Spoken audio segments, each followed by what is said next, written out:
여러분 안녕하십니까? 인터넷 필그림교회 김홍기 목사입니다. 이제 7월도 중순이 되었습니다. 여기는 7월 15일, 한국은 7월 16일입니다. 한 2주가 지나면 장마도 마치고 한국에서는 이제 또 복도이가 기승을 부릴 텐데요. 장마 그리고 이 더위에 여러분들이 건강 잘 관리하셔서 하나님께 영광 돌리시기를 바랍니다. 오늘은 하나님은 그분의 백성과 하나님의 약속에 대해서 항상 신실하시다, 이런 제목으로 말씀드리겠습니다. 로마서 3장 이제 들어가서 1절부터 시작하겠습니다. 그런즉 유대인의 나음이 무엇이며 할례의 유익이 무엇이냐? 범사에 많으니 우선은 그들이 하나님의 말씀을 맡았음이니라. 어떤 자들이 믿지 아니하였으면 어찌하리요? 그 믿지 아니함이 하나님의 미쁘심을 피하겠느냐? 그럴 수 없느니라. 사람은 다 거짓되되 오직 하나님은 참되시다 할지어다. 기록된 바 주께서 주의 말씀에 의롭다함을 얻으시고 판단받으실 때 이기려 하심이라 함과 같으니라. 네. 유대인들은 매우 큰 자부심을 가지고 살아가는 사람들입니다. 우리는 여호와 하나님의 택함을 받은 거룩한 백성이다. 바로 이런 것이 그들에게 세계 다른 어떤 민족에게도 찾아볼 수 없는 선민 사상이 아주 뚜렷합니다. 이 말씀들을 보면서 이스라엘은 그렇게 자부심을 가지지 않을 수 없었을 것입니다. 너희가 내게 대하여 제사장 나라가 되고 거룩한 백성이 되리라. 너는 이 말을 이스라엘 자손에게 전할지니라. 여호와께서 오직 내 조상들을 기뻐하시고 그들을 사랑하사 그들의 후손인 너희를 만민 중에서 택하셨음이라. 택하셨음이 오늘과 같으니라. 만민 중에서 유대인 조상들을 기뻐하시고 아브라함이나 다윗이나 이사야나 기뻐하시고 그들을 사랑하사 그들의 후손인 너희를 만민 중에서 택하셨습니다. 너는 내 하나님 여호와의 거룩한 백성 성민이라. 여호와께서 지상 만민 중에서 너를 택하여 자기 기업의 백성으로 삼으셨느니라. 네, 이런 말씀을 저들이 계속 듣고 또 전하고 외우고 모였을 때 저들이 이 말씀을 또 함께 나누고 그럴 때 저들이 정말 이 자부심이 강해지는 그런 느낌을 받았을 것입니다. 여호와께서 자기를 위하여 야곱 곧 이스라엘을 자기의 특별한 소유로 택하셨음이로다. 이 백성은 내가 나를 위하여 지었나니 나를 찬송하게 하려 함이니라. 몇 가지 말씀만 보았지만 성경에 이스라엘을 이렇게 귀히 여기시는, 그리고 이스라엘을 만민 중에 특별히 택해서 사랑하시고 또한 그들을 하나님의 백성으로 삼으시고 그들을 제사장 나라로 삼으시고 그들을 또한 거룩한 백성 삼으시고 그들을 하나님의 찬송하는 백성으로 삼으셨다고 하는 것, 이스라엘 사람들에겐 누구나 다 갖는 그런 자부심입니다. 그런데 사도 바울은 이스라엘의 이런 부모 대대로 내려오는 조상 대대로 내려오는, 그러니까 모태신앙이라고 얘기할 수 있어요. 모태신앙, 유대인들이 가지고 있는 이 모태신앙에 대해서 잘못된 점을 말하면서 이들의 모태신앙 관점을 산산조각을 내는 것을 볼 수가 있습니다. 이미 언급을 했습니다마는 로마서 9장에서 이스라엘에게서 난 그들이 다 이스라엘이 아니요, 아마 그 유대인들은 이 사도 바울의 이런 메시지를 접하면서 경악을 했을 것입니다. 아니, 누가 우리 이스라엘을 이렇게 폄훼하느냐, 회방하느냐, 모욕하느냐. 그래서 그 당시 이스라엘 사람들이 사도 바울을 잡아 죽이려고 하지 않았습니까?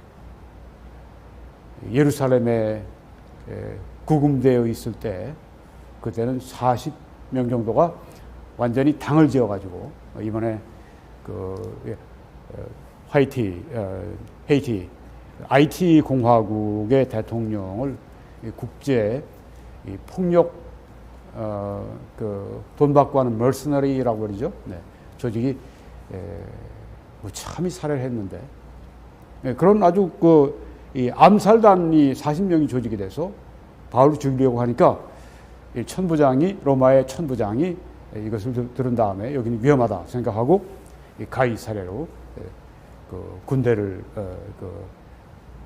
시켜서 호위하면서 가이사랴로 급히 보내는 그런 일도 있었습니다. 왜? 여기 이런 말씀을 하고 있으니까. 이것은 근데 사도 바울의 얘기가 아니죠. 계시를 받아 전한 말씀입니다. 또한 아브라함의 씨가 다 그의 자녀가 아니라 오직 이삭으로부터 난 자라야 메시라 불리리라 하셨으니. 하갈의 자녀, 아브라함과 하갈을 통해 난 그 자손들은 아브라함의 씨가 아니다. 오직 이삭으로부터 난 자라야 메시라 불리리라 하셨으니, 여기에 보면은 이제 표면적인 유대인들이 있습니다. 겉으로만 유대인이에요. 혈통에 의한 유대인이 있습니다. 그리고 또 사도 바울은 내면적 유대인이 있다고 말씀했습니다. 마음속으로 하나님의 뜻에 순종하는 그런 내면적, 달리 얘기하면 참된 유대인들이 있고, 표면적, 겉으로 유대인이 혈통을 가지고 있지만 그 마음에 하나님을 사랑하고 하나님을 순종하려고 하는 마음이 없는 참된 유대인이 아닌 그런 사람들이 이스라엘 사람들 가운데 두 종류가 있다고 하는 것입니다. 그래서 성경에도 기록했습니다. 로마서 2장에 무릇 표면적 유대인이 아니요 표면적 육신의 할례가 아니니라. 자, 이렇게 할례까지 유대인들만이 하나님과의 그 언약으로서 그 하나님의 말씀에 따라 할례를 행하는 것인데, 할례까지 이렇게 폄훼를 하느냐? 육신의 할례가 아니니라. 그리고 오직 내면적 유대인이 유대인이며 할례는 마음에 할지니. 할례는 마음에 한다고 하는 것은 달리 얘기하면 이 마음이 하나님께 순종한다고 하는 것입니다. 순종을 말합니다. 율법 조문에 의해서가 아니라 성령에 의해서 그렇게 할지니라. 성령으로 심령의 마음에 할례를 받아라. 하나님을 사랑하고 하나님의 뜻을 순종하는, 기꺼이 순종하는, 항상 순종하는 그런 참된 그리스도인이죠. 참된 유대인이 또한 그렇다고 하는 것입니다. 참된 유대인들은 마음의 할례를 받은, 성령으로 마음의 할례를 받은 구원받은 그리스도인들이라고 하는 것이죠. 자, 이렇게 할례, 또 이렇게 표면적 유대인이 아니라, 이스라엘 그 당시 완전히 랍비의 전통에, 랍비의 가르침에 익숙해 있던 사람들은 도무지 참을 수가 없었던 것입니다. 그래서 사도 바울을 보기만 하면 죽이려고 하는 것입니다. 자, 그렇지만 사도 바울은 유대인을 이렇게 두 가지로 나누고, 또 할례도 이렇게 두 가지로 나누고, 이렇게 하면서도 그런즉 유대인의 나음이 무엇이고 할례의 유익이 무엇이냐? 유대인이 다르고 좀 낫고 한 게 뭐냐? 범사에 많으니 우선은 그들이 하나님의 말씀을 맡았음이니라. 네, 이 본문 로마서 3장에서는 범사에 많다고 하시고 하나만 말씀하셨어요. 먼저 그들이 하나님의 말씀, 신구약은 아니고 구약 성경을 그들이 맡았다. 구약 성경을 하나님이 그들에게 주셨다. 영어 성경들은 수동적으로 했습니다. 하나님의 말씀이 그들에게 맡겨졌다. 네. 하나님의 말씀을 맡았다. 근데 이제 로마서 9장 가면 또 이스라엘이 낳은 것을 또 더 추가해서 말씀하십니다. 그들은 이스라엘 사람이라. 그들에게는 양자됨과 하나님의 아들됨과 영광과 언약들과 율법을 세우신 것과 예배와 약속들이 있고 조상들도 그들의 것이요 육신으로 하면 그리스도가 그들에게서 나셨으니. 네, 쭉 유대인이 낳은 그 이유를 여기에 말씀하시는데 진짜 놀라운 영적인 특권들이 유대인들에게 이렇게 주어져 있는 것을 보여주고 있습니다. 그런데 이스라엘은 어떻습니까? 이스라엘은 참 하나님의 말씀을 안 들었어요. 너무 하나님의 마음을 아프시게 했습니다. 그래서 주전 921년에 아수르에 의해서 그 말 듣지 않던 순종하지 않던 이스라엘 10지파가 멸망하고 끌려간 다음에 세계 어디서 사는지도 지금 몰라요. 그리고 한 수십 년 지나고 난 다음에 586년 주전 586년에 바벨론이 또 와서 남은 두 지파로 이루어진 유다 왕국을 멸망시키고 많은 사람을 죽이고 많은 사람들을 또 바벨론으로 포로로 끌고 갔습니다. 이스라엘의 역사가 참 배신의 역사였습니다. 그 가운데 선한 왕들이 또 위대한 이사야, 예레미야 이런 선지자들의 그 사역, 다른 선지자들의 활동을 통한 부흥도 있었고, 하지만 많은 경우에 그랬습니다. 그 중에 아주 성경 자체를 잃어버린 때가 있었어요. 성경 자체를 하나님이 그들에게 맡겨주셨는데 그걸 아주 잊어버린 때가 있었습니다. 그 역대하 34장에 나오는데요. 그때 요시야 왕 때입니다. 요시야 왕이 이제 선한 왕이고 하나님을 경외하는 왕이고, 그래서 하나님의 성전이 너무너무 그 역대 나쁜 왕들 때문에 쇠락하고 마음이 안타까워서 성전을 수리를 합니다. 돈을 내고 성전을 수리합니다. 그렇게 수리를 하는 과정에 hil기야 제사장이 두루마리를 발견했습니다. 잃어버린 성경 하나님의 말씀을 찾은 것입니다. 그 성경을 서반 서기관에게 주고 서기관 서반이 왕에게 가져가서 읽고 있는데 왕이 옷을 찢고 눈물을 흘리고 그렇게 회개하면서 하나님을 경외합니다. 그리고 나서 온 이스라엘에게 회개를 촉구하기 시작합니다. 그리고 부흥 운동이 요시야 왕 아래에서 일어나게 됩니다. 성경 자체를 잃어버렸어요. 유대인들은 이처럼 우리는 하나님의 말씀을 맡았지 잊어버리고 특권만 받은 것만 자랑했지 책임에는 무관심했다고 하는 것입니다. 이게 이스라엘 사람들의 모습입니다. 또 마태복음 22장에 보면 예수님이 왕의 혼인잔치에 대한 비유를 말씀하십니다. 거기에 보면은 이제 왕이 아들 왕자의 이제 혼인잔치를 하게 되는데 사람들을 이제 초대를 합니다. 아니 왕의 아들이 앞으로 이제는 왕이 될 분이 아니 지금 혼인잔치를 하는데 왕이 초대를 했는데 안 갈 사람이 어디 있겠습니까? 근데 안 가요. 사람들이. 어떤 사람은 처음에 듣지도 않고 어떤 사람은 밭에 일하러 가고 어떤 사람은 사업 때문에 가고 그냥 말도 아닙니다. 그래서 다시 또 이제 전령들을 왕이 또 보냈습니다. 그랬더니 이번에는 말을 안 듣는 것뿐 아니라 이제는 이 전령들을 잡아다가 고문을 하고 그 다음에 죽여버립니다. 세상에. 이들은 이제 선지자들이죠. 하나님의 말씀을 전하는 종들이죠. 이사야 같은 사람은 아주 완전히 그냥 이 중간을 그냥 톱으로 잘랐다고 그래요.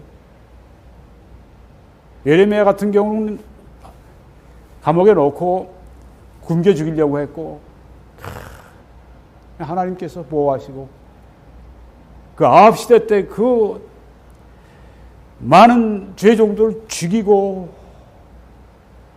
그랬던 때를 생각해 보십시오. 이게 이스라엘.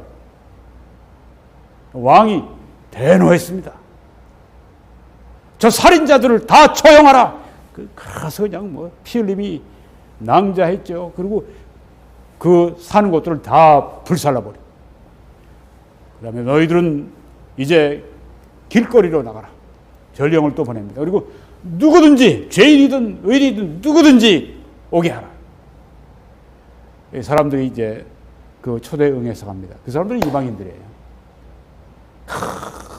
이 왕의 그 따뜻한 간곡한 그런 혼인잔치 초대를 그렇게 모욕하고 그렇게 거부하다가 멸망당한 그들은 유대인들이고, 그 거리에 그냥 뭐 별별 사람들 다 그냥 의인이고 뭐 죄인이고 뭐 다 왕이 거기 그런 말씀입니다. 죄인도 불러라, 의인도 불러라.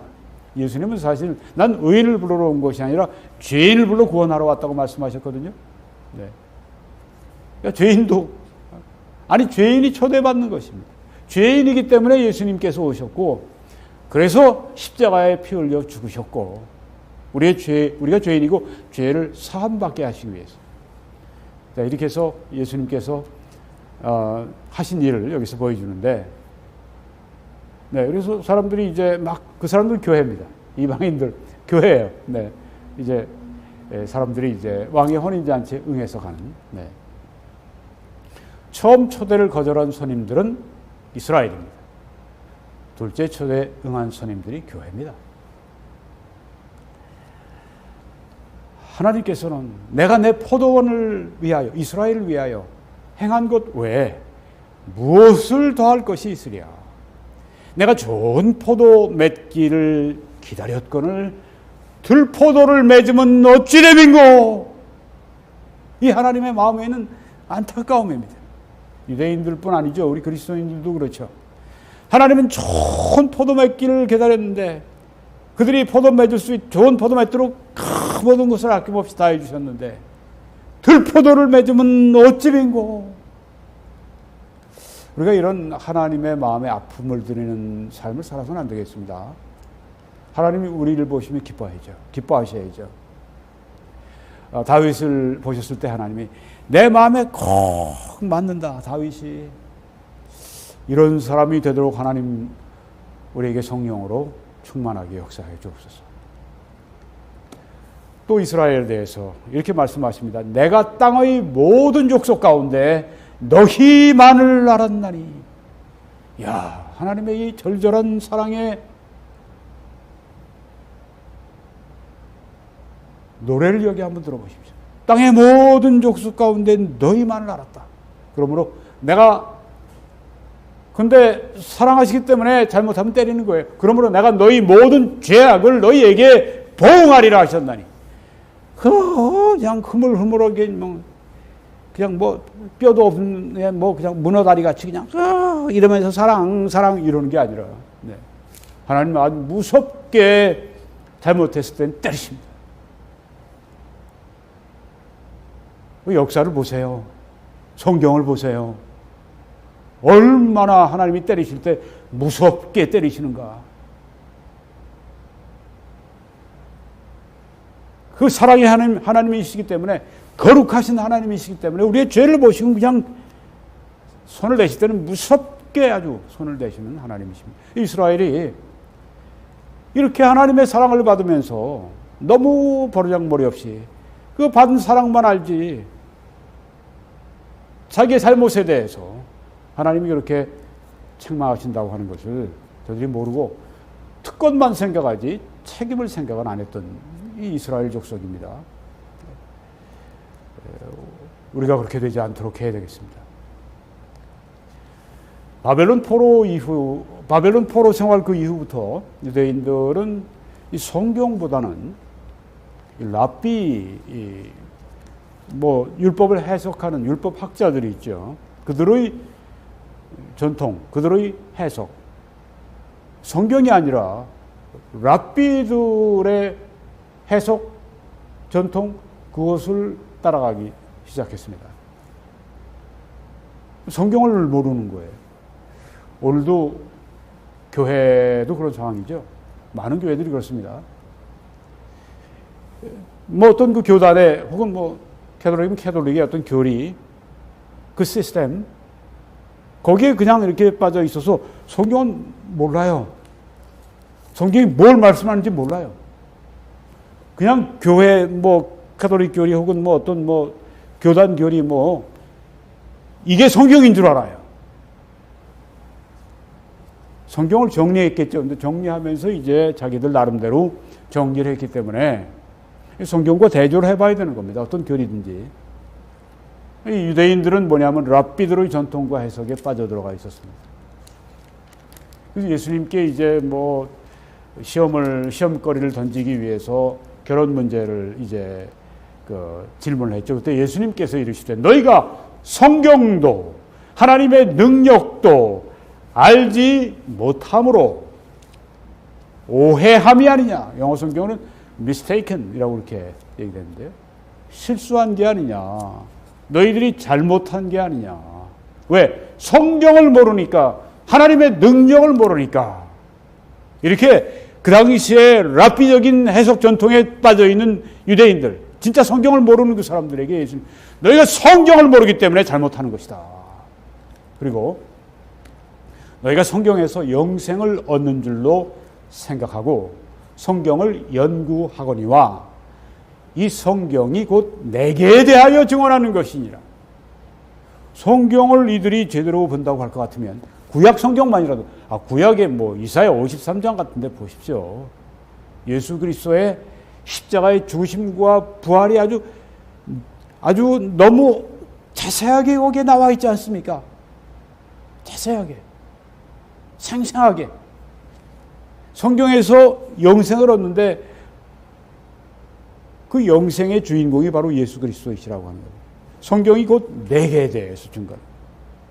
전 구약 신약 성경이 다 예수 그리스도에 대해서 어떤 건 비유로, 어떤 것은 모형으로, 어떤 것은 뭐 제사법으로, 뭐 어떤 것은 뭐 오늘 우리가 봤던 신약 아까 왕의 혼인잔치라든가 뭐 등등 이런 모든 것들이 다 예수 그리스도를 증언하고 있다고 하는 것입니다. 이들이 그걸 몰라요. 그 예수님을 볼 때 구주로 보이는 게 아니라 자기들의 어떤 랍비적인 해석 전통에 따라서 볼 때 가짜예요. 예수님을 결국은 십자가에 못 박아 죽이는 일을 유대인들이 하지 않았습니까? 왜? 성경을 몰랐기 때문에. 이게 큰 비극입니다. 오늘 교회가 무엇을 잃어버렸는가? 성경을 잃어버렸습니다. 성경 연구를 잃어버렸습니다. 우리는 성경의 사람이 되어야 할 줄 믿습니다. 성경에 파묻힌, 성경에 몰두한, 우리가 성경에 충분한 시간을 주고 충분히 기도하고 우리가 그렇게 하면 할수록 우리는 영적으로 바르게 되고 영적으로 하나님과 바르게 되면 될수록 하나님은 우리 삶에 가까이 오셔서 그 하나님의 영광과 능력과 축복을 우리에게 부어주시는 것입니다.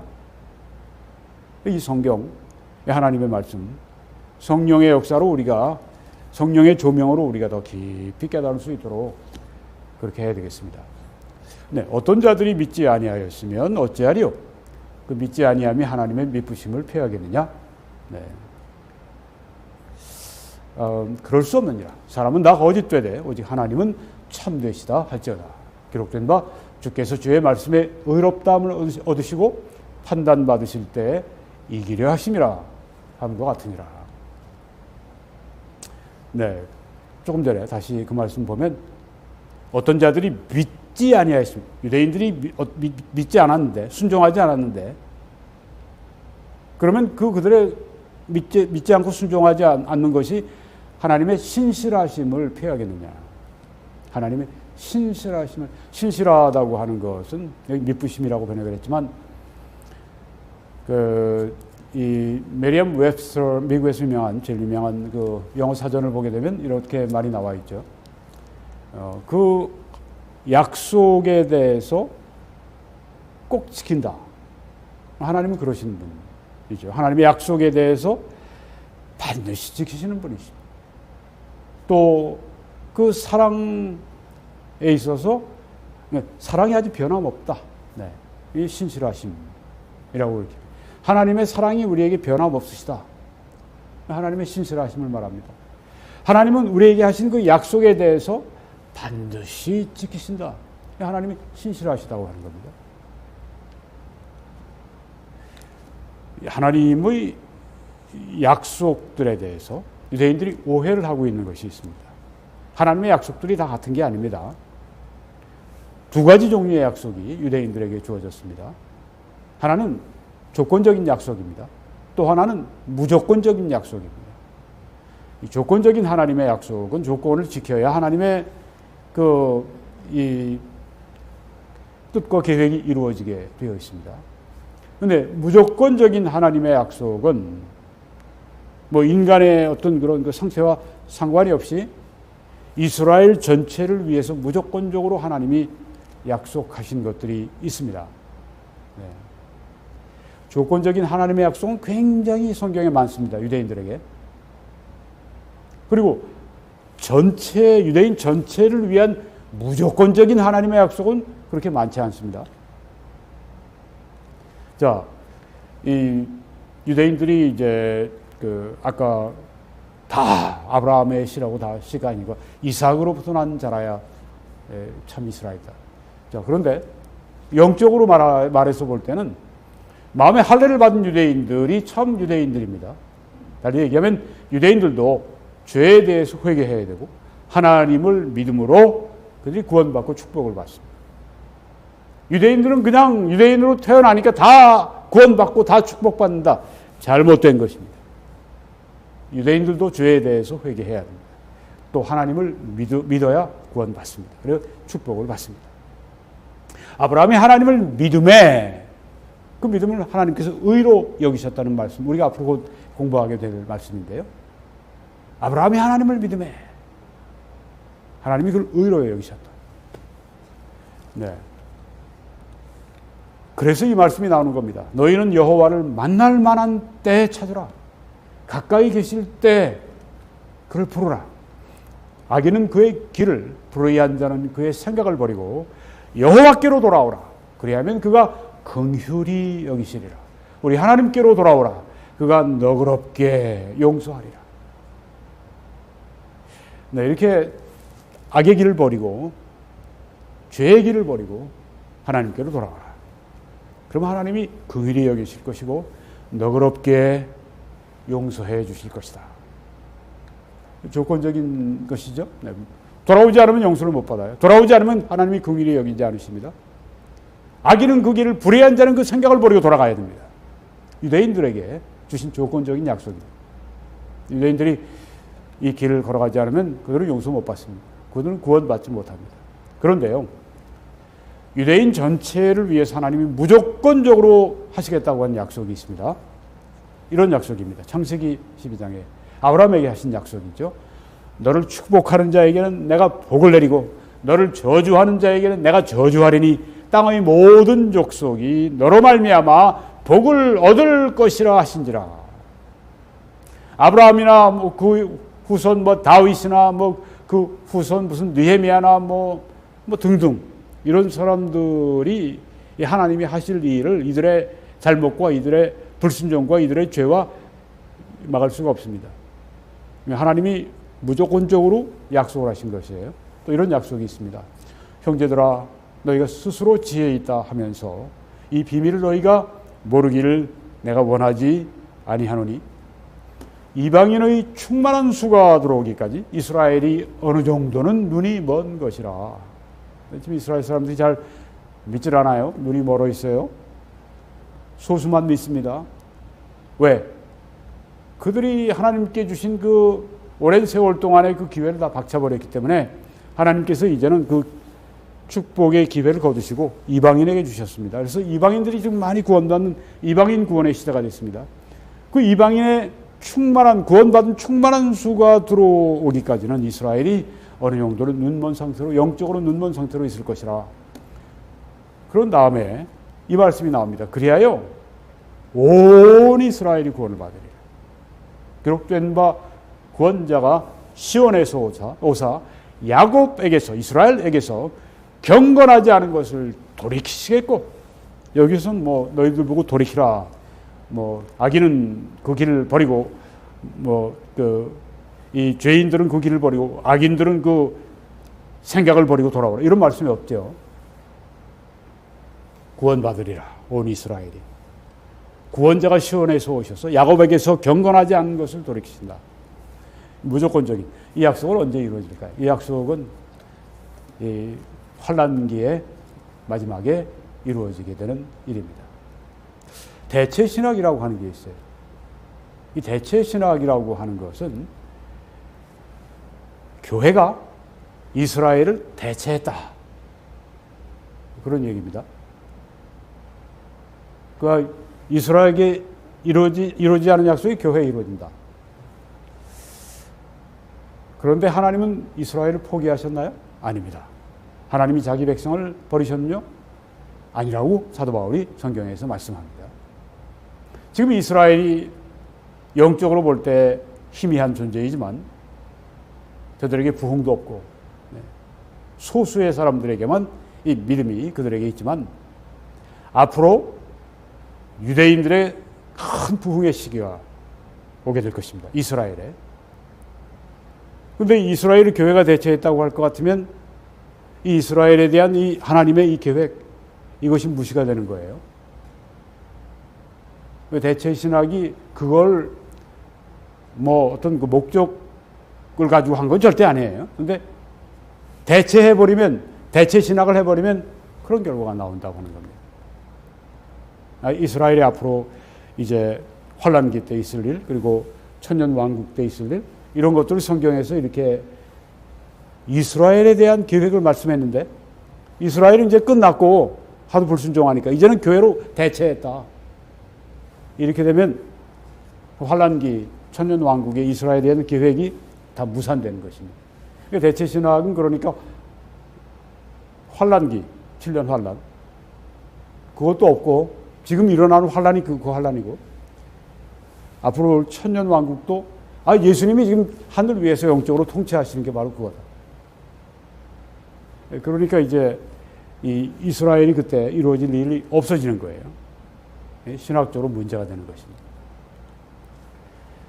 또 이렇게 말씀했습니다. 내가 다윗의 집과 예루살렘 주민에게 은총과 간구하는 심령을 부어주겠다고 말씀했습니다. 부어주시겠다. 그들이 그 찌른 바 그를 바라보고 그들이 말세에 일어난 일인데 아주 7년 대환란기에도 마지막 때 일어난 그 일입니다. 그들이 그 찌른 바 그를 바라보고 이스라엘을 여기에서 그 당시에 있는 사람들이 이스라엘 전체를 지금 대표해서 여기 표현한 것입니다. 그 이스라엘이 그 찌른 바 그를 바라보고 그를 위하여 애통하기를 독자를 위하여 애통하듯 하며 그를 위하여 통곡하기를 장자를 위하여 통곡하듯 하리로다. 이스라엘이 통곡하고 애곡하고 이스라엘이 눈물로 회개하는 간구하는 심령을 가지는 그리스도를 믿는 그 대부흥이 앞으로 오게 될 것인데, 이거 지금 이스라엘이 이렇게 불순종하고 그래서 지금은 이방인의 시기로 오고 이래도 때가 되면 하나님의 약속이 이루어진다는 것입니다.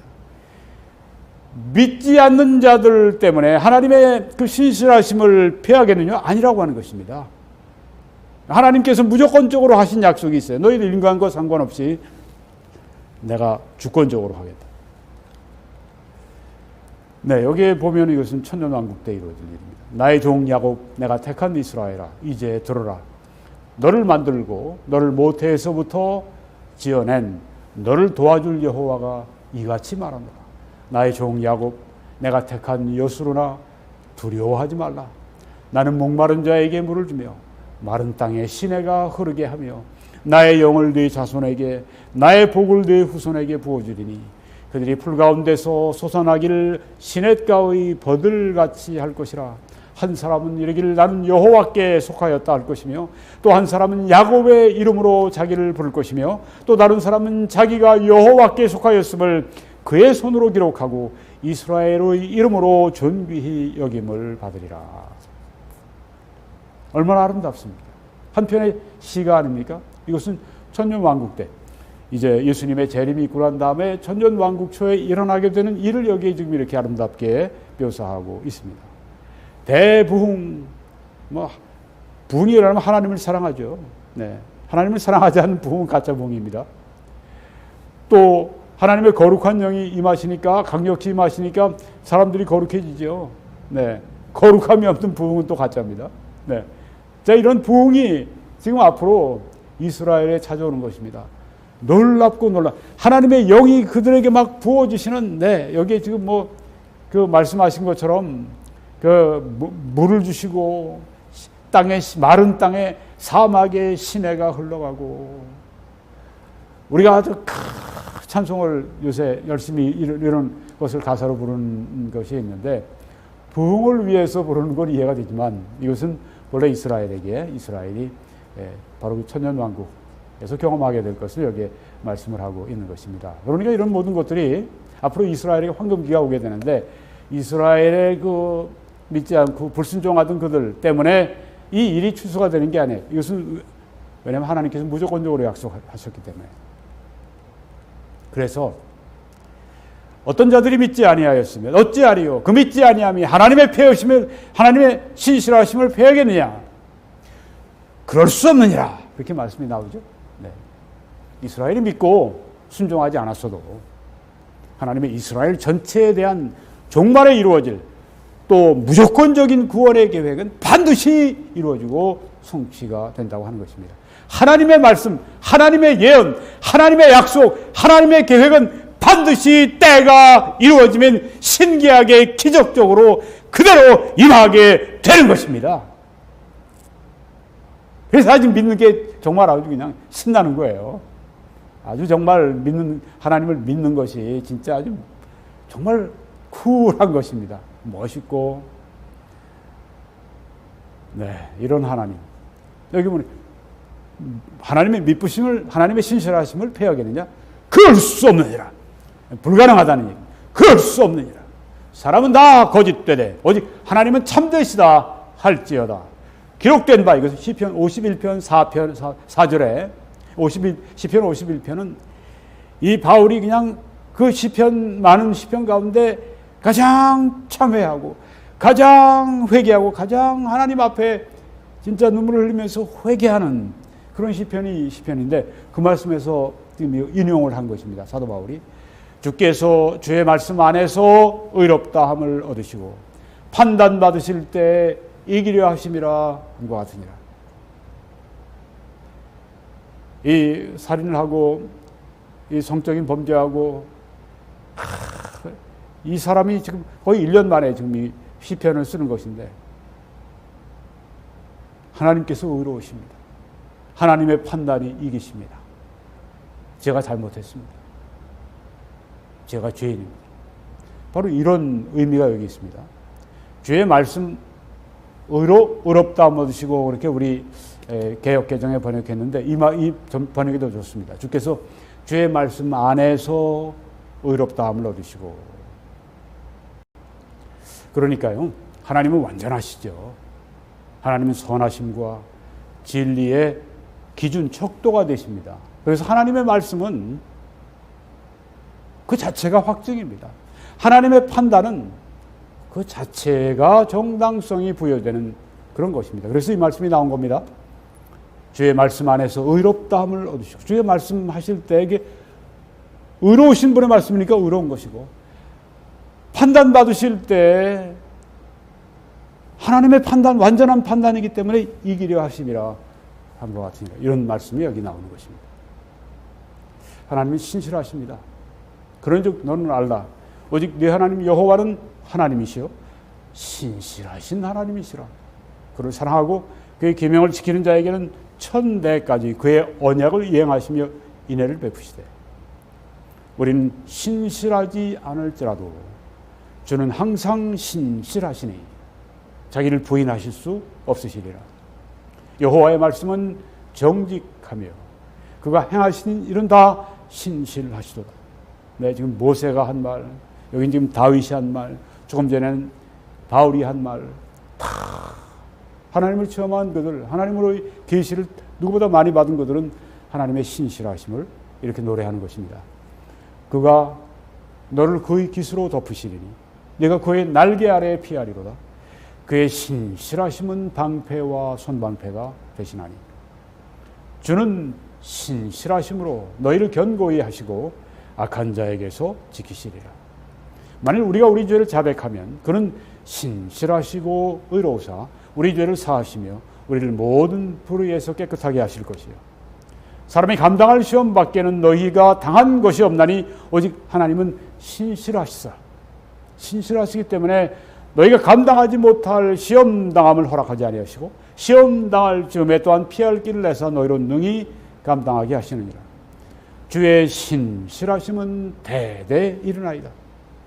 주께서 땅을 세우셨으므로 땅이 항상 있사오니 너희를 불러 그의 아들 예수 그리스도 우리 주와 더불어 교제하게 하시는 하나님은 신실하시도다. 또 약속하신 이는 신실하시니 우리가 믿는 도리의 소망을 움직이지 말며 굳게 잡고 하나님은 사람이 아니시니 거짓말을 하지 않으시고 인생이 아니시니 후회가 없으시도다.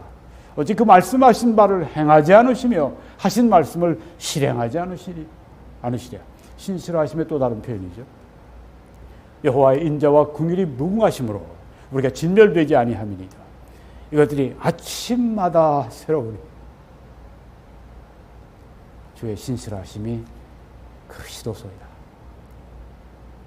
내일 우리가 눈을 깰 때 주의 신실하심이 거기에 있을 것입니다. 너희는 강하고 담대하라. 두려워하지 말라.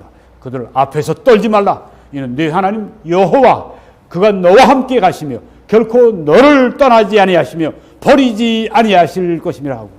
네. 이런 하나님의 약속을 받은 우리들이 얼마나 더 신실하게 하나님을 따라야 되겠습니까? 그때 하나님의 신실하심이 우리에게 보여질 것입니다. 마지막 말씀 내가 확신하노니 사망이나 생명이나 천사들이나 권세자들이나 현재 일이나 장래 일이나 능력이나 높음이나 깊음이나 다른 어떤 피조물이라도 우리를 우리 주 그리스도 예수 안에 있는 하나님의 사랑에서 끊을 수 없으리라. 이 변함없는 하나님의 사랑, 이게 바로 하나님의 신실하심을 말씀하고 있는 것입니다. 네, 하나님은 그의 백성과 하나님이 하신 약속에 대해서 항상 신실을 하십니다. 할렐루야. 아직까지 예수님을 구주로 영접하지 않은 분이 계시면 오늘 여러분의 구주 예수님을 마음속에 모시고 여러분의 마음을 주님께 드리십시오. 구원받으시고 구원 안에서 풍성한 삶을, 영원한 삶을 누리시기 바랍니다. 이 사역을 위해 함께 기도해 주십시오. 전파해 주십시오. 그리고 헌금으로 함께 참여해 주셔서 이 사역을 여러분이 하시고 하나님의 일을 하시고 또 하나님의 축복을 여러분이 받으시기 바랍니다. 이렇게 하시는 분들에게 이 말씀의 약속이 이루어지는 걸 지금 체험을 하실 겁니다. 하나님이 능히 모든 은혜를 너희에게 넘치게 하실 수 있으니 이는 너희로 모든 일에 모든 것이 넉넉하여 풍성하여 항상 모든 일에 항상 모든 것이 넉넉하여 모든 착한 일을 넘치게 풍성하게 하려 하심이라. 이 말씀이 이루어지고 있습니다. 하나님, 이 말씀이 이번 주에도 신실한 하나님의 백성들에게 넘치게 임하게 하여 주옵소서. 여러분, 한국에서 함께 참여하실 분들은 신한은행 이 정보를 통해서 이렇게 해주시고 또 미국에서 함께 이 재정사에게 참여하실 분들은 뱅크 오브 아메리카 이 정보를 가지고 해주시기 바랍니다. 하나님의 크신 축복이 여러분들과 함께 하시기를 간절히 축원합니다.